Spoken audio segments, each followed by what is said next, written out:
Hello my dear students. तो बच्चों MCC ने फाइनली आप लोगों के लिए इन्फॉर्मेशन बुकलेट रिलीज कर दी है नीट 2024 की यूजी काउंसलिंग, जो कि ऑल इंडिया कोटा काउंसलिंग है, एमसीसी करवाता है। उसका रजिस्ट्रेशन आज यानी 14 अगस्त से ही स्टार्ट होने वाला था एंड एमसीसी ने पहले ही आपको शेड्यूल दिया था। बट जब आप एमसीसी की वेबसाइट पर जाएंगे mcc.nic.in, तो अभी आप यहाँ पर देख सकते हैं कैंडिडेट एक्टिविटी, जहां से आपको रजिस्ट्रेशन करना होता है, वहां लिखा हुआ है विल अपडेट सून, यानी कि अभी रजिस्ट्रेशन ओपन होने में थोड़ा सा टाइम लगेगा।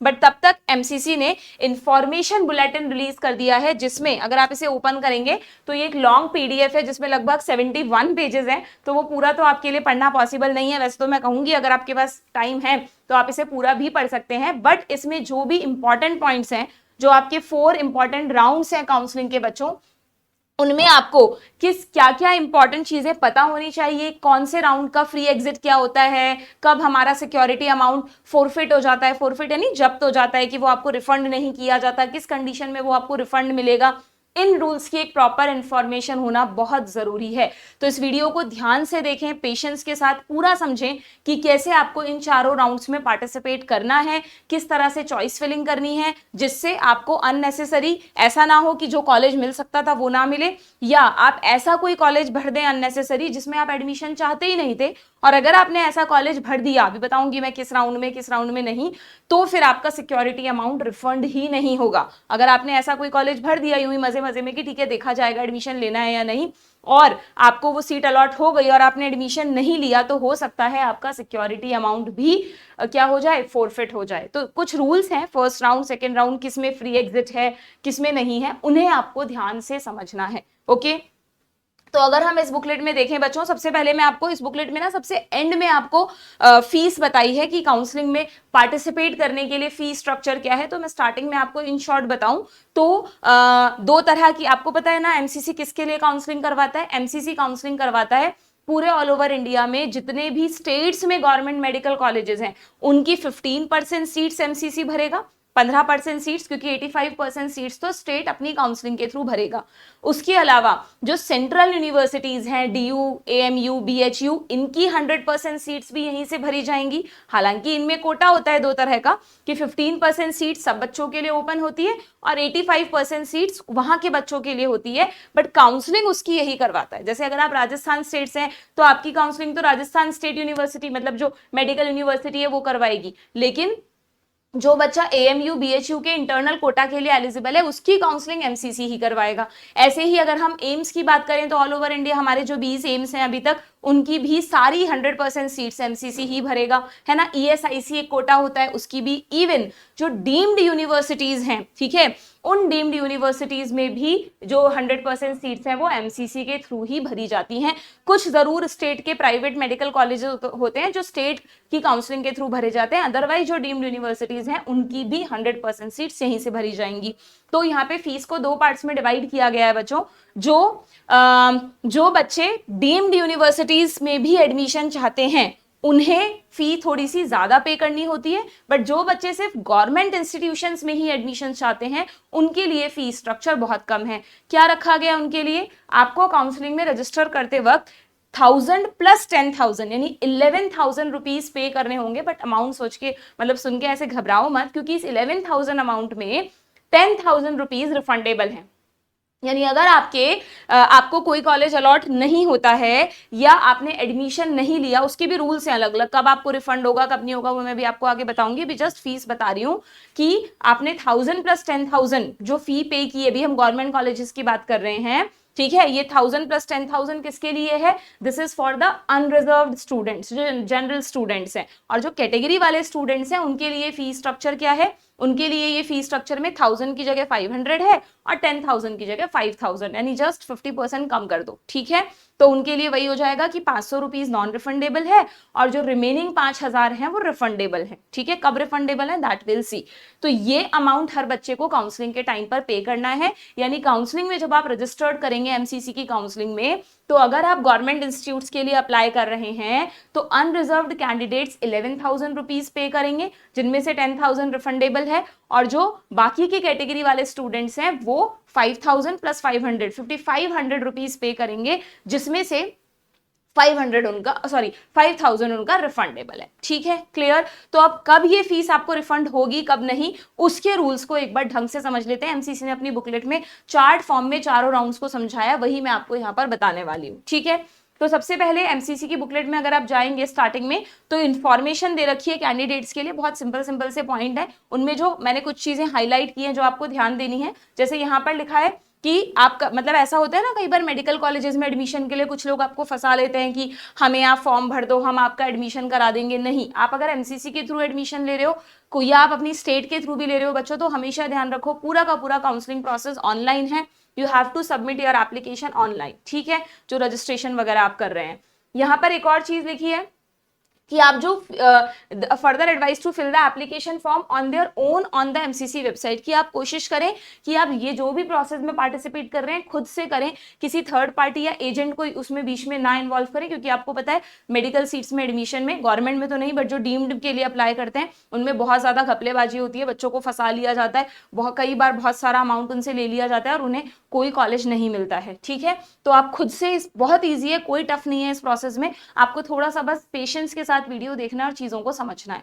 ठीक है, देन यहां पर लिखा है द सिक्योर, हाँ एक सबसे इंपॉर्टेंट बात कि जब आप फीस पेमेंट करेंगे ना रजिस्ट्रेशन के वक्त, क्योंकि मैंने कई बार देखा बच्चे ना शुरू में ये सब कर देते हैं और बाद में वीडियो देख रहे होते हैं, तो इसीलिए पहले हमेशा हमें ना वीडियो को देखकर या खुद से रूल्स को समझना चाहिए, फिर पार्टिसिपेट करना चाहिए। यहाँ पर लिखा है कि जो आपका सिक्योरिटी डिपॉजिट होगा ना, जो मैं बोल रही हूँ कि जनरल के लिए 10,000 है और SC/ST के लिए 5,000 है, वो उसी अकाउंट में वापस किया जाएगा जिस अकाउंट से आपने पेमेंट किया होगा। ठीक है ना, कहाँ वापस किया जाएगा, जिस अकाउंट से आपने पेमेंट किया होगा। तो कई बार बच्चे क्या होते हैं, साइबर कैफे वगैरह पर जाकर फॉर्म भरते हैं और जो उनके पास क्रेडिट कार्ड, डेबिट कार्ड या नेट बैंकिंग नहीं होती है, तो वो उन्हीं भैया से जो भी आपके वहां पे बैठे हैं उनसे उनका डालकर पेमेंट कर देते हैं, उन्हें कैश दे आते हैं। बट इस केस में जो रिफंड आएगा वो फिर उन्हीं के अकाउंट में आएगा, फिर बाद में क्या पता वो वहां मिले ना मिले, आपका पैसा आपके पास आए नहीं आए। तो प्लीज आप जो भी पेमेंट करेंगे वो अपने ही अकाउंट डेबिट कार्ड से करें। स्पेशली क्रेडिट कार्ड में भी कई बार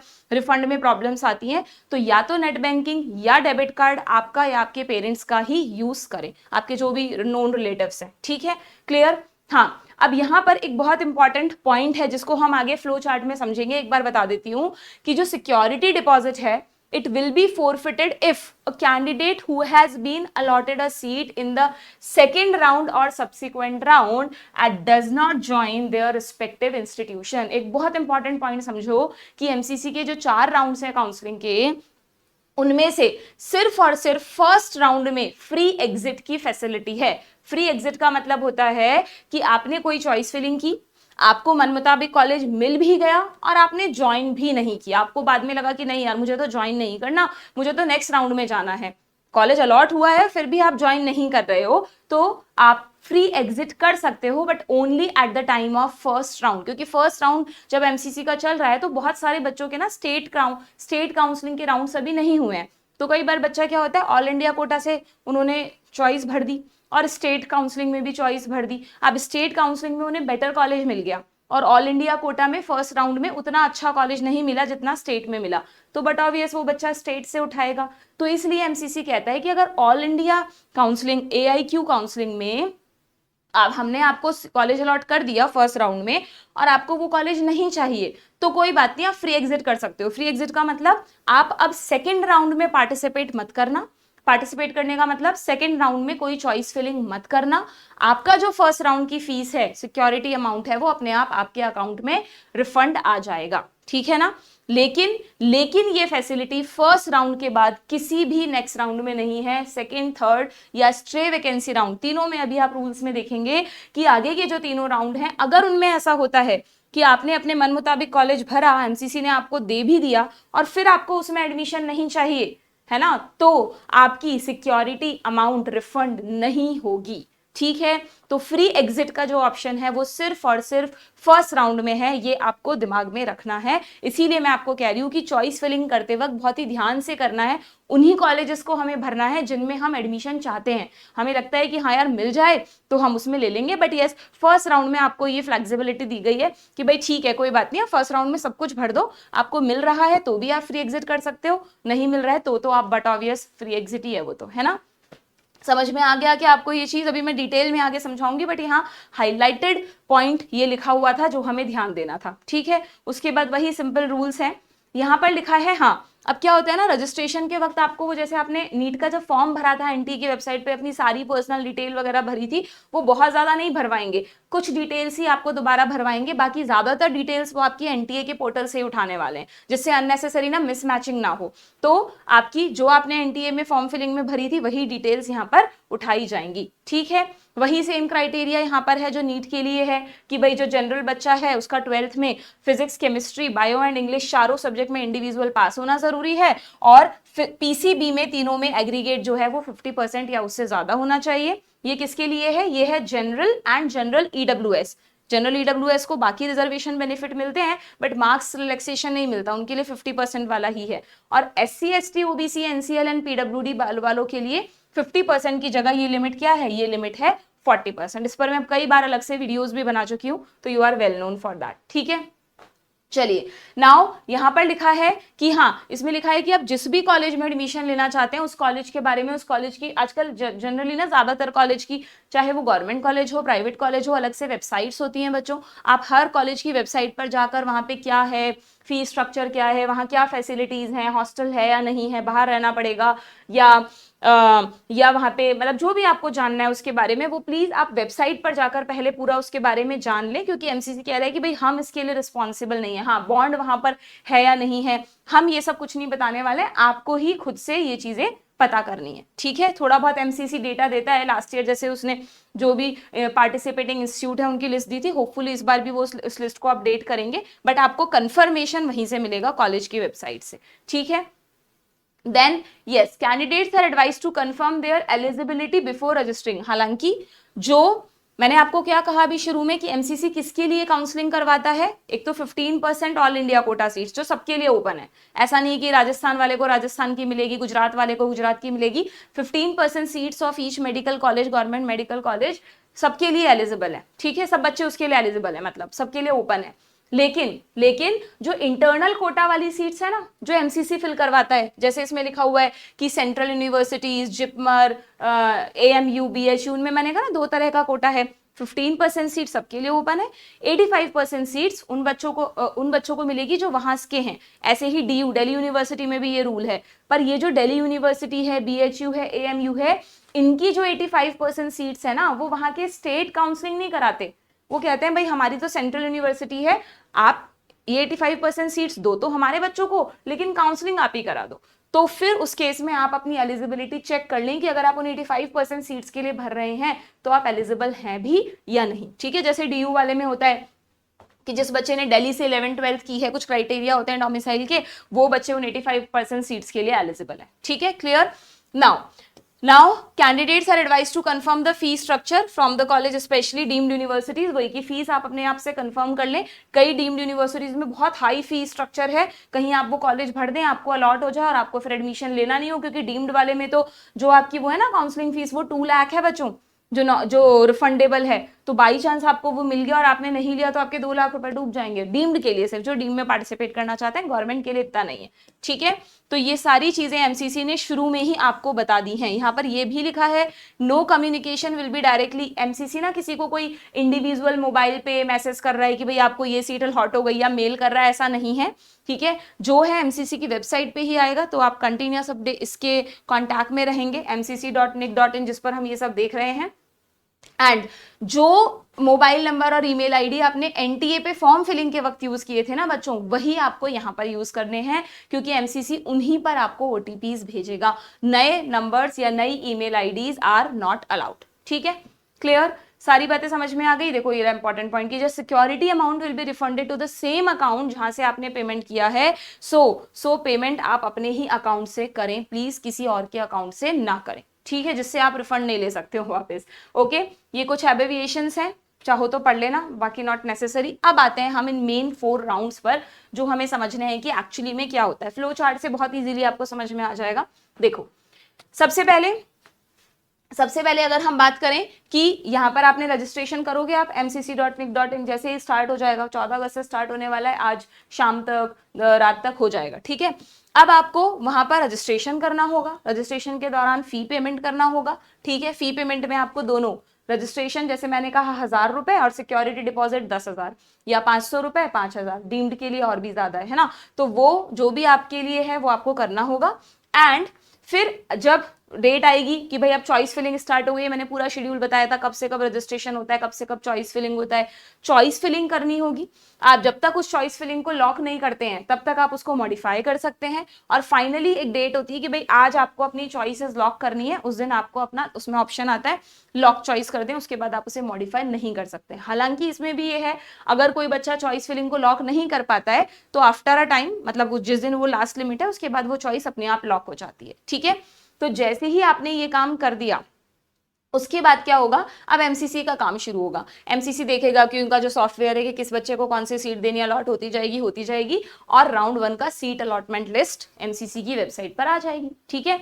अब ये जो सीट अलॉटमेंट लिस्ट आएगी, इसमें दो ऑप्शन हो सकते हैं, या तो आपने अपनी चॉइस फिलिंग में जो कॉलेज भरा वो आपको नहीं मिला, या फिर मिला। अगर आपको वो कॉलेज नहीं मिला, ध्यान से सुनना, अगर आपने बहुत सारे कॉलेजेस भरे, अच्छा चॉइस फिलिंग में कोई लिमिट नहीं है बच्चों, आप अनलिमिटेड चॉइसेस भर सकते हैं, जितने कॉलेज है सारे भर डालो चाहे से, बट अगेन वो बात ध्यान रखना, ऐसा कोई कॉलेज मत भरना जिसमें तुम एडमिशन लेना ही नहीं चाहते। हो सकता है वो तुम्हारी सिटी से बहुत दूर हो या डीम्ड यूनिवर्सिटीज हो, उनको मत भर देना। इस तरह जिनमें फीस हाई स्ट्रक्चर, मतलब फीस स्ट्रक्चर बहुत हाई हो, उन्हें भी मत भरना, ठीक है। तो अब अगर तुमने अपने मन मुताबिक चॉइसेस भरी थी, उनमें से तुम्हें कोई भी कॉलेज अलॉट नहीं हुआ, तो क्या उसका होगा आगे देखना। तो जैसे ही राउंड 1 खत्म होगा और राउंड 2 शुरू होगा, ठीक है, after the round 1 ends, fresh, इसको रहने दो, यहाँ पे देखना एक बार आप, already registered candidates of round 1 need not register again. Round 1 में अगर आपने कॉलेज भरे हैं, आपको नहीं मिले हैं, तो कोई बात नहीं है, आप ऑटोमेटिकली राउंड 2 में चले जाएंगे, राउंड 2 के लिए एलिजिबल हैं, और राउंड 2 में जाकर आपको दोबारा कोई फी पेमेंट नहीं करना है, ठीक है। दूसरी चीज, राउंड 2 में फ्रेश रजिस्ट्रेशंस आर अलाउड। आपको नहीं करने फ्रेश रजिस्ट्रेशन, जो पहले कर चुका है उसको नहीं करना, बट बाई चांस किसी बच्चे का राउंड 1 में रजिस्ट्रेशन करने से रह गया, वो चाहता है यार मुझे राउंड 2 में पार्टिसिपेट करना है, तो हर राउंड में फ्रेश रजिस्ट्रेशन फैसिलिटी है, हर राउंड में बच्चा दोबारा से रजिस्टर कर सकता है। बट ध्यान रखना, जो बच्चा पहली बार राउंड 1 में रजिस्टर कर चुका है उसके लिए नहीं लिखा है कि you have to do fresh registration, उसका वही फर्स्ट रजिस्ट्रेशन ही माना जाएगा आगे तक वैलिड, जब तक उसे कॉलेज अलॉट नहीं हो रहा है, ठीक है। क्लियर है क्या। तो राउंड 2 में फ्रेश रजिस्ट्रेशन के लिए अलाउ परमिशन है, ठीक है, और राउंड 1 के सभी कैंडिडेट जिनको कॉलेज नहीं मिला वो भी राउंड 2 में चले जाएंगे। और कौन कौन जाएगा राउंड 2 में, इससे समझना। अब राउंड 1 में ये तो बात हुई कि अगर कॉलेज नहीं मिला तो क्या, अब आते हैं हम कि कॉलेज मिला तो क्या। अगर आपको राउंड 1 में सीट अलॉट होती है, यस, तो क्या ऑप्शंस हैं देखना। आपको उस अलॉटेड इंस्टीट्यूट में जाकर रिपोर्ट करना होगा, वहां पे सारी एडमिशन फॉर्मेलिटीज करनी होंगी, आपके डॉक्यूमेंट जो वेरिफिकेशन होता है ना, वो एमसीसी ऑनलाइन नहीं करता, वो कहता है आप अपने कॉलेज जाओ, वहां पे जाके डॉक्यूमेंट सबमिट करो और वहां पे जाके एडमिशन लो, ठीक है। तो आपको वहां पे वो सब टाइमलाइन वो सब आ जाता है कि कब तक आप कॉलेज में जाना है, क्या क्या लिमिट्स हैं, ठीक है। तो आपको वहां जाके एडमिशन लेना है। अब एडमिशन लेने के बाद भी आपके पास दो ऑप्शन है। क्या दो ऑप्शन है, नहीं रुको, अगर आपको कॉलेज अलॉट नहीं हुआ तब तो आपके पास ये ऑप्शन था। अगर आपको कॉलेज अलॉट हुआ है, जो सबसे शुरू में मैंने एक रूल की बात की थी कि अगर राउंड 1 में आपको कॉलेज अलॉट हुआ है तो भी आपके पास दो चॉइसेस हैं बच्चों।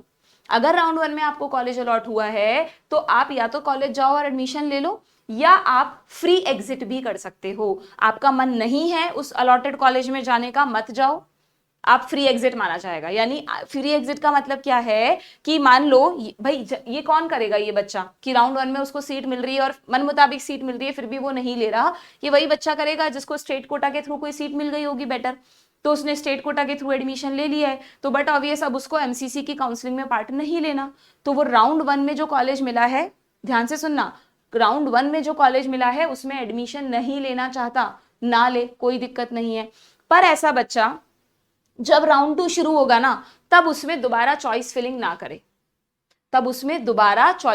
ना करे, तो राउंड 1 की जो आपकी वो फीस थी ना, मतलब सिक्योरिटी फीस, वो आपके अकाउंट में ऑटोमेटिकली रिफंड आ जाएगी। लेकिन अगर आपने राउंड 1 में आपको कॉलेज अलॉट हुआ है, आपने नहीं लिया है और आप राउंड 2 में दोबारा जाके चॉइस फिलिंग कर रहे हो ना, तो फिर राउंड 2 से जब कॉलेज अलॉट हो जाएगा तो फ्री एग्जिट का ऑप्शन नहीं मिलेगा बच्चों, ठीक है ना। तो सिर्फ राउंड 1 में फ्री एग्जिट का ऑप्शन है कि चाहे आपको कॉलेज सीट अलॉट हुई है, आपको मिल गई है, बट आपको नहीं लेना है वहां एडमिशन, आपको कुछ नहीं करना, कहीं कोई फॉर्म वॉर्म नहीं भरना, बस जस्ट आपको एग्जिट करने का मतलब राउंड 2 में पार्ट मत लेना। एमसीसी समझ जाएगा कि भाई ये बच्चे को राउंड 2 में नहीं जाना है और राउंड 1 से भी इसको सीट नहीं चाहिए, वो जो सीट है वो राउंड 2 के बच्चों में चली जाएगी और आपको आपकी फीस अकाउंट में अपने आप वापस आ जाएगी, ठीक है ना। बात समझ में आ गई अच्छे से।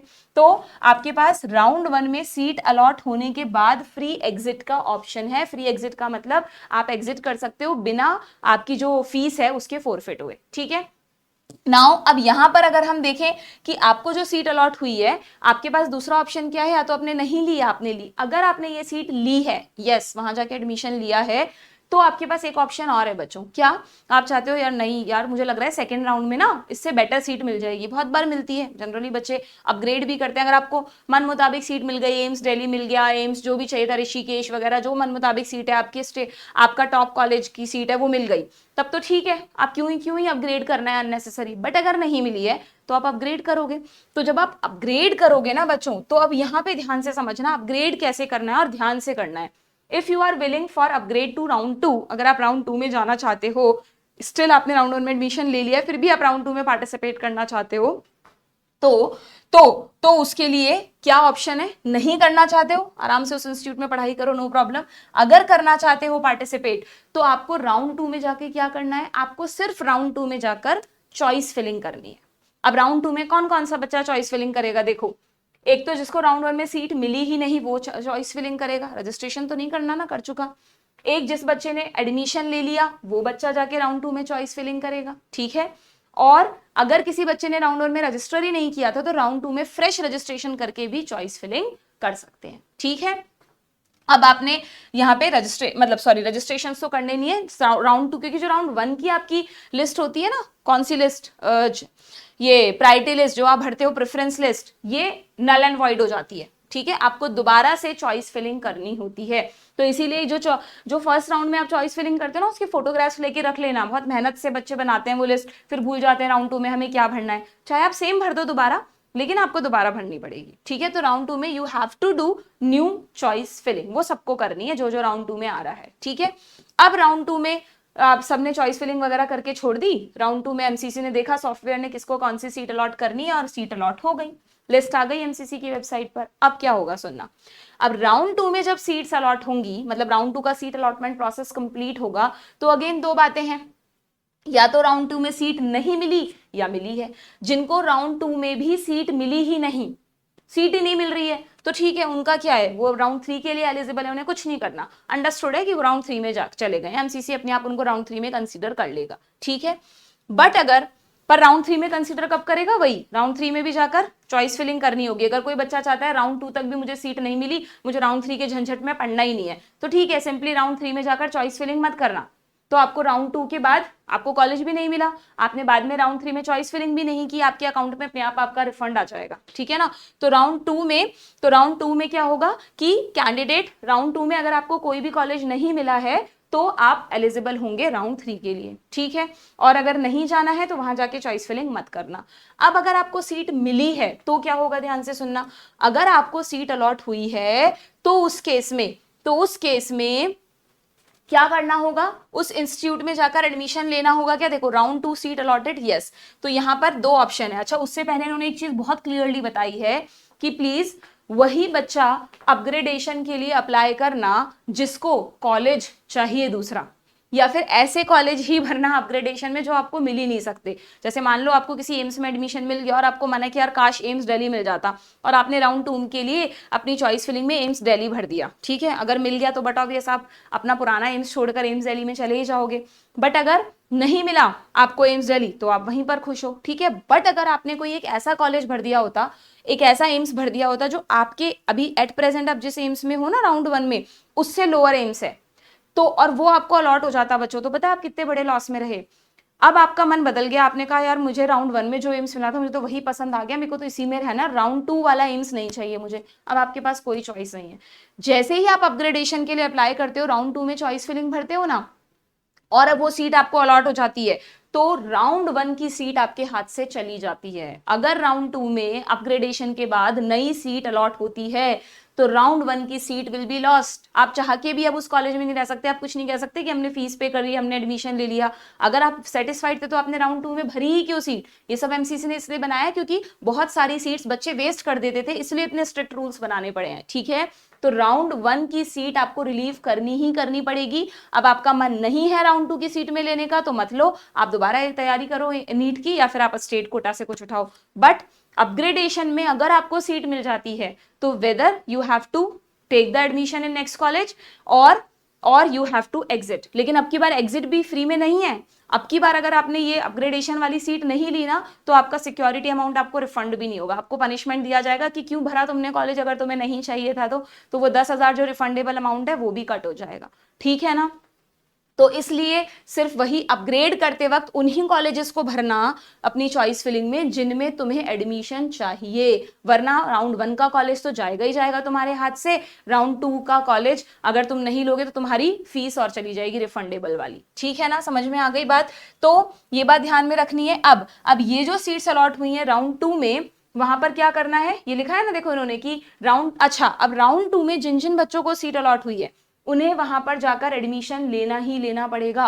अगर राउंड 2 की अलॉटेड सीट में आपने एडमिशन नहीं लिया तो ना सिर्फ इस अपग्रेडेशन वाले बच्चे का, चाहे वो फ्रेश बच्चा हो चाहे राउंड 1 से आ रहा बच्चा हो, राउंड 2 में जो सीट अलॉट हुई है you have to take admission in that college. अगर आपने नहीं लिया तो आपका पनिशमेंट क्या है कि आपकी सिक्योरिटी अमाउंट आपको नहीं वापस की जाएगी। बट यस, उसको एक सहूलियत दी गई है कि आपकी सिक्योरिटी रिफंड कट गया, 10,000 कट गया, आपने नहीं लिया, इसमें आपको लगा कि नहीं मुझे राउंड 3 में इससे बेटर कॉलेज मिल सकता है, तो पहले तो पनिशमेंट दे दिया कि आपकी सिक्योरिटी फीस काट ली, फिर राउंड 3 में आपको एक चॉइस दे दी। क्या चॉइस दे दी कि अगर अभी भी आपको लगता है कि राउंड 3 में मुझे बेटर सीट मिल जाएगी तो आप राउंड 3 में दोबारा से रजिस्ट्रेशन करो as a fresh candidate, you are allowed for that. ऐसा नहीं है कि अभी आपको काउंसलिंग से ही डीबार कर दिया, वो करेंगे, वो राउंड 3 के बाद करेंगे, ठीक है ना। तो राउंड 2 में अगर आपको कोई सीट अलॉट होती है, आपको नहीं चाहिए वो सीट, तो आप वहां से क्या कर सकते हो, आप उस सीट को मत लो, लेकिन आपको वो 10,000 सिक्योरिटी डिपॉजिट भरना पड़ेगा, ठीक है, और राउंड 3 में फिर से फ्रेश रजिस्ट्रेशन करना पड़ेगा। ओके तो इसलिए ज्यादा अच्छा है कि इससे इन झंझट में पढ़ने से ज्यादा अच्छा है ना कि आप राउंड 2 में वही हमेशा चॉइस फिलिंग मैटर करती है, चॉइस फिलिंग में वही कॉलेज भरो जो तुम्हें चाहिए, बाकी के भरो ही मत, क्योंकि जो चाहिए वहां एडमिशन मिलता है तो खुश, नहीं चाहिए तो आप ऑटोमेटिकली अगले राउंड के लिए एलिजिबल हो जाते हो, ठीक है ना, कोई प्रॉब्लम नहीं है। तो seat allotted but not reported, और अगर आपको मिल गई है जो सीट, वहां पे आपने जाकर एडमिशन ले लिया है, तो आपने एडमिशन फॉर्मेलिटीज पूरी कर दी है, तो सेकंड राउंड के बाद भी यू कैन अपग्रेड। अभी भी आपको लगता है कि नहीं यार मुझे थर्ड राउंड में बेटर सीट मिल सकती है, जैसे अभी मैं इस केस की बात कर रही थी ना कि आपको लगता है यार ये मेरे लिए सही कॉलेज नहीं है, तो तुम अपनी सिक्योरिटी अमाउंट क्यों वेस्ट करते हो, तुम एक बार जाके उस कॉलेज में एडमिशन ले लो और राउंड 3 में क्या करो, अपग्रेडेशन के लिए अप्लाई कर दो, इससे तुम्हारी वो सीट भी सेफ रहेगी, ठीक है। बट उस पे एडमिशन ले लिया तो वो तुम्हारी सीट मानी जाएगी, ओके। तो आप राउंड 2 के बाद राउंड 3 में अपग्रेड के लिए अप्लाई कर सकते हैं। अप्लाई करने का मतलब कोई अलग से अप्लाई नहीं करना होता, अप्लाई करने का मतलब राउंड 3 में जाकर आप चॉइस फिलिंग कर रहे हैं, नहीं कर रहे हैं तो मतलब आप अपनी उस सीट से संतुष्ट हैं, आपको अपग्रेडेशन नहीं चाहिए, समझ गए बात। तो राउंड 2 तक सारी चीजें क्लियर हो गई है, जो 2 मेन राउंड्स होते हैं जहां तक सबसे ज्यादा चांसेस रहते हैं कॉलेज मिलने के, कि किस तरह से सीट्स अलॉट होती हैं, किस तरह से आप फ्री एग्जिट का ऑप्शन सिर्फ राउंड 1 के बाद है, राउंड 2 के बाद नहीं है। अब कौन कौन से बच्चे राउंड 3 में जाएंगे बच्चों, जिनको राउंड 2 में भी कुछ नहीं मिला, या वो जिनमें राउंड 2 में कॉलेज ले लिया और वो अपग्रेडेशन चाहते हैं वो भी जा सकते हैं, जिनने राउंड 2 में अलॉटेड कॉलेज नहीं लिया, सिक्योरिटी फीस भरी एज अ जुर्माना और फिर से राउंड 3 में जाना चाहते हैं, उनको भी परमिशन है। मतलब और अगर किसी बच्चे का राउंड 2 भी छूटा हुआ है तो राउंड 3 में फ्रेश रजिस्ट्रेशंस भी अलाउड हैं, यू कैन पार्टिसिपेट फ्रेश, मतलब दोबारा से नए रजिस्ट्रेशंस करके भी आपने राउंड 1 राउंड 2 में लिया ही नहीं था कभी, तो भी राउंड 3 में यू कैन पार्टिसिपेट। कभी कभार होता है ना स्टेट काउंसलिंग के राउंड्स खत्म हो गए, वहां से कुछ नहीं मिला, तो अब हमें एमसीसी थोड़ी उम्मीद है तो हम राउंड 3 में कर दें, तो सारे कैंडिडेट्स राउंड 3 में अप्लाई कर सकते हैं, ठीक है। जिनको कोई सीट नहीं मिली, पहले अप्लाई कर चुके थे, उन्हें रजिस्ट्रेशन नहीं करना, उनकी वही रजिस्ट्रेशन अभी तक वैलिड है, ठीक है, बढ़े राउंड 3 तो बढ़ते हैं राउंड 3 पर। राउंड 3 की अगर हम बात करें तो राउंड 3 में मैंने आपको कहा कौन कौन से कैंडिडेट्स आ सकते हैं। अब इन सभी कैंडिडेट्स को क्या करना होगा, चॉइस फिलिंग दोबारा से करनी होगी। राउंड 2 की जो चॉइस फिलिंग थी it will be null and void, जैसे राउंड 2 में राउंड 1 की हो गई थी। ठीक है, आपको सबको रजिस्ट्रेशन दोबारा नहीं करना है। जो बच्चे पहले से रजिस्टर्ड हैं, जिनको अभी तक कोई सीट अलॉट नहीं हुई है या जिन्होंने अपग्रेडेशन के लिए अप्लाई किया, उनका वही रजिस्ट्रेशन रहेगा। सिर्फ उन्हीं बच्चों को फ्रेश रजिस्ट्रेशन करना है जो राउंड 3 में नया पार्टिसिपेशन कर रहे हैं। ठीक है, अब राउंड 3 के क्या रूल्स हैं देखना। राउंड 3 में आपने चॉइस फिलिंग कर दी, सीट अलॉटमेंट का प्रोसेस हो गया। अगेन दो पॉसिबिलिटी है, या तो राउंड 3 में सीट मिली ही नहीं, जिनको राउंड 3 में सीट नहीं मिली बट ऑब्वियस वो स्ट्रे वैकेंसी राउंड के लिए एलिजिबल है। स्ट्रे वैकेंसी राउंड में भी अगेन मान लो कोई बच्चा चाहता है कि मैम हम तो नहीं चाहते स्ट्रे वैकेंसी राउंड में जाना, क्योंकि स्ट्रे वैकेंसी राउंड में एक ऐसा रूल बताने वाली हूं मैं तुम्हें जो थोड़ा सा तुम्हें डरा देगा। तो अगर तुम नहीं जाना चाहते स्ट्रे वैकेंसी राउंड में तो उसका सिंपली तरीका ये है कि आप जब स्ट्रे वैकेंसी राउंड की चॉइस फिलिंग हो ना, वो मत करना। तो इसका मतलब एमसीसी को समझ जाएगा कि भाई राउंड 3 के बाद आप एग्जिट करना चाहते हैं। राउंड 3 आपने स्ट्रे वैकेंसी राउंड में कोई चॉइस फिलिंग नहीं की तो आपकी जो फीस है, सिक्योरिटी अमाउंट है, वो वापस आ जाएगा आपके अकाउंट में। ठीक है, बट अगर आप चॉइस फिलिंग करते हो, यहाँ पे कोई सीट नहीं मिली बट ऑब्वियस आप एलिजिबल हो स्ट्रे वैकेंसी राउंड के लिए, तो फिर क्या होगा वो अभी हम आगे देखेंगे। अब अगर राउंड 3 में सीट अलॉट होती है, जो आपने चॉइस भरी थी उन्हीं में से कोई सीट मिली होगी, तो जो आपको सीट अलॉट होती है वहां पर आपके पास क्या क्या ऑप्शंस हैं देखना। अगर आपने सीट को ज्वाइन नहीं किया बच्चों, अगर आपने इस सीट को ज्वाइन नहीं किया था, जैसे राउंड 2 में क्या हुआ था, अगर सीट अलॉट हुई आपने सीट ज्वाइन नहीं की तो आपकी सिक्योरिटी अमाउंट फोरफिट हो गई थी, आपको नहीं दी गई थी, लेकिन आप राउंड 3 में फ्रेश रजिस्ट्रेशन कर सकते थे। लेकिन राउंड 3 में अलॉटेड सीट को अगर आपने ज्वाइन नहीं किया तो क्या होगा, आपने जो दोबारा यहाँ पर रजिस्ट्रेशन फीस भरी है ना, वही 11,000 की, उसमें से 10,000 फोरफिट हो जाएगा, यानी दोबारा आपको जुर्माना भरना पड़ेगा। And you can not participate in next round of counselling. जो अगला राउंड है स्ट्रे वैकेंसी राउंड, उसमें आप पार्ट नहीं ले सकते। ठीक है, और अगर आपने इस अलॉटेड सीट पर जाकर एडमिशन ले लिया है, रिपोर्ट कर दिया है, एडमिशन फॉर्मेलिटीज कंप्लीट कर दी हैं, तो अब आपके पास अगेन दो ऑप्शन है। क्या दो ऑप्शन है कि अच्छा, यहां पर पहले इन्होंने ये बताया है बच्चों कि राउंड 3 में जिन बच्चों को सीट अलॉट हुई है अपग्रेडेशन के बाद, उनके लिए भी सेम कंडीशन है कि जैसे ही उन्हें अपग्रेडेड सीट अलॉट हुई है ना, उनकी राउंड 2 की सीट विल बी लॉस्ट। आपको वहां से रिलीव करके अपने डॉक्यूमेंट्स लेकर आना पड़ेगा। अब आप ये सोचो कि मुझे तो राउंड 3 वाला कॉलेज नहीं चाहिए, मैं तो राउंड 2 वाले में ही खुश हूं। तो अगर खुश थे तो फिर राउंड 3 में चॉइस फिलिंग ही क्यों की?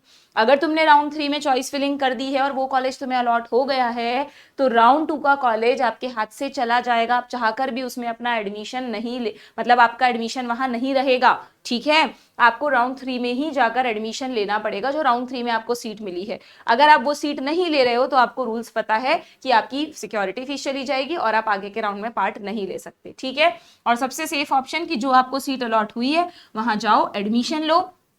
एंड ध्यान रखना, राउंड 3 के बाद कोई अपग्रेडेशन नहीं है बच्चों। राउंड 3 में जो सीट आपको मिली है, एमसीसी कहता है कि भाई आप जाके ज्वाइन कर लो, अब आप और अपग्रेड नहीं कर सकते। कितना अपग्रेड करोगे? राउंड 3 तक तो आपको जो मिलना था वो मिल गया। अब स्ट्रे वैकेंसी राउंड में एमसीसी भी चाहता है कि ज्यादा सीट्स नहीं आए। स्ट्रे वैकेंसी राउंड में नहीं, जो बची कुछ सीट्स रह गई हैं बस उनका निपटारा करना है हमको। ठीक है, तो बार बार आपको सीट छोड़ने की फैसिलिटी नहीं दी जाएगी। ठीक है, तो राउंड 3 के बाद ना कोई अपग्रेडेशन है, ना आप उस सीट को रिजाइन कर सकते हैं। रिजाइन करने का मतलब अगर आप नहीं चाह रहे हैं एडमिशन लेने तो आपकी या तो सिक्योरिटी डिपॉजिट कटेगा, है ना, आपको जुर्माना भरना पड़ेगा अगर आप नहीं ले रहे हैं तो एडमिशन। बट अगर आप एडमिशन ले लेते हैं तो उसके बाद कोई अपग्रेडेशन नहीं है। ठीक है, अब आ जाते हैं final round, that is stray vacancy round पर। अगर हम इस राउंड की बात करें बच्चों, तो इस राउंड में भी सेम रूल्स हैं। कौन कौन से बच्चे आए, वही जो मैंने आपको बताया, या तो जिन्हें राउंड 3 में कोई सीट नहीं मिली थी वो भी इसके लिए एलिजिबल है, या जिनको राउंड 3 में, अब देखो यहाँ पे सिर्फ वही बच्चे तो आए स्ट्रे वैकेंसी राउंड में जिनको कोई भी सीट नहीं मिली थी, क्योंकि जिनको सीट मिली थी और उन्होंने नहीं ली वो तो पार्टिसिपेट कर ही नहीं सकते, और जिनको सीट मिली थी और उन्होंने ज्वाइन कर ली वो भी पार्टिसिपेट नहीं कर सकते। यानी स्ट्रे वैकेंसी राउंड में बहुत लिमिटेड कैंडिडेट्स ही आ पाए, सिर्फ वो आ पाए जिन्हें अब तक MCC counselling, all India counselling के थ्रू राउंड 3 तक कोई सीट नहीं मिली है, और या फिर फ्रेश रजिस्ट्रेशन वाले बच्चे आए। मान लो अब उनके स्टेट में काउंसलिंग पूरी हो गई है, वहां तक उन्हें कुछ नहीं मिला और अब थक हार के वो सोच रहे हैं हमें किसी डीम्ड यूनिवर्सिटी में एडमिशन लेना है ऑल इंडिया कोटा के थ्रू, तो चलो स्ट्रे वैकेंसी राउंड में पार्टिसिपेट कर लेते हैं, तो वो फ्रेश रजिस्ट्रेशन कर सकते हैं। बाकी ये वाले नहीं कर सकते। अब आप सोचो कि हम दोबारा यहाँ पे फ्रेश रजिस्ट्रेशन कर देंगे, नहीं। ठीक है, अब यहाँ पर भी वही होगा, जो लिमिटेड सीट्स बची हैं वो अलॉट होती जाएंगी। जैसे ही सीट अलॉटमेंट की लिस्ट आएगी, अगर आपको सीट अलॉट हो गई, अब देखो ये रहा वो डराने वाला रूल कि अगर स्ट्रे वैकेंसी राउंड की सीट आपने बर्बाद की तो एमसीसी उस चीज को नहीं सहेगा। You will be debarred from NEET exam next 1 year. Next 1 साल के लिए, मतलब आप अगले साल नीट का एग्जाम नहीं दे सकते हैं। ये आपका पनिशमेंट है कि स्टे वैकेंसी राउंड की सीट आपने क्यों बर्बाद की। अगर आपको नहीं चाहिए था तो आपने भरी क्यों। अलॉट ही नहीं हुई ना आपको, तब तो कोई बात नहीं, तब तो आपका स्टे वैकेंसी राउंड के बाद भी रिफंड जो सिक्योरिटी अमाउंट है वो आपके अकाउंट में वापस आ जाएगा। बट अगर आपको सीट अलॉट हो गई है और आपने ज्वाइन नहीं की है तो आपको डीबार कर दिया जाएगा 1 साल के लिए। नीट का एग्जाम देने से आप अगले साल नीट ही नहीं दे सकते। इसलिए सोच समझ के चॉइस फिलिंग करना, ठीक है। वही कॉलेज भरो हर राउंड में चॉइस फिलिंग में जो तुम्हें चाहिए, वरना मत भरो, ठीक है। और अगर तुम जाके ले लेते हो उस कॉलेज में एडमिशन तो ठीक है, आपका एडमिशन हो जाएगा, आप आगे अपनी पढ़ाई करें, ठीक है। बट ऑब्वियस अब रिजाइन जैसा तो कोई ऑप्शन है नहीं।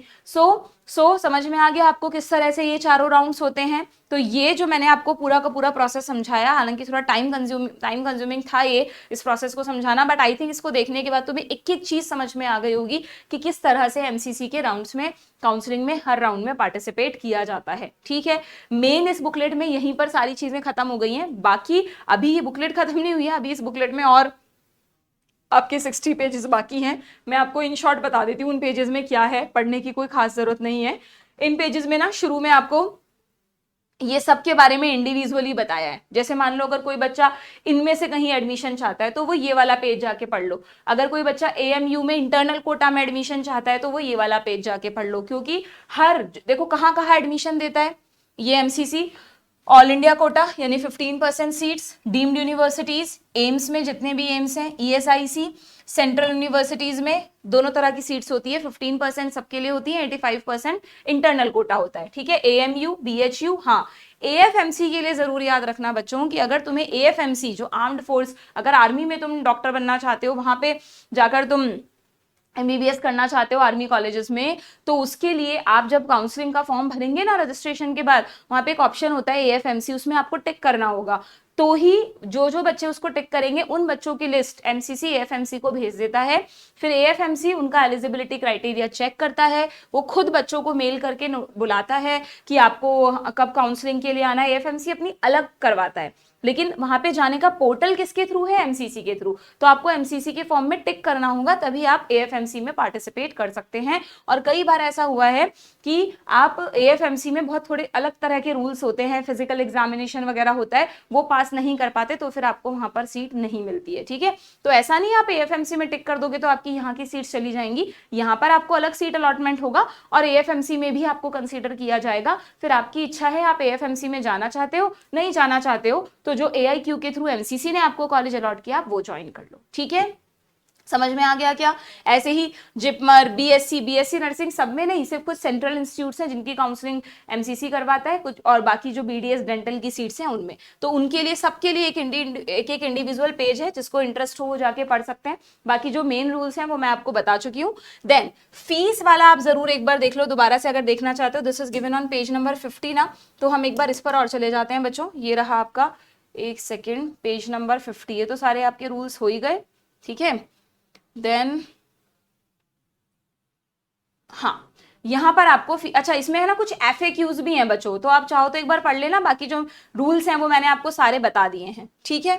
ये रहा, ये देखो फी स्ट्रक्चर क्या रखा है इन्होंने आपके लिए। सी यहां पर आपको लिखा हुआ है कि जो बच्चे डीम्ड यूनिवर्सिटीज के लिए अप्लाई कर रहे हैं उनके लिए नॉन रिफंडेबल फीस है 5,000 और रिफंडेबल है 2 लाख। बट ये सिर्फ डीम्ड वालों के लिए है। जो गवर्नमेंट कॉलेज इसके लिए अप्लाई कर रहे हैं उनके लिए बहुत नॉमिनल फीस है।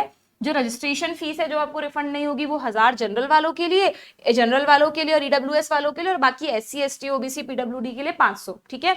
और जो रिफंडेबल है वो जनरल और ईडब्ल्यूएस के लिए 10,000 और बाकी कैटेगरीज के लिए 5,000 है, ठीक है। यानी हर कैंडिडेट को 11,000, अगर वो जनरल है तो 11,000 और अगर एससी एसटी है तो 5,500 यानी 5,500 फी पे करनी होगी।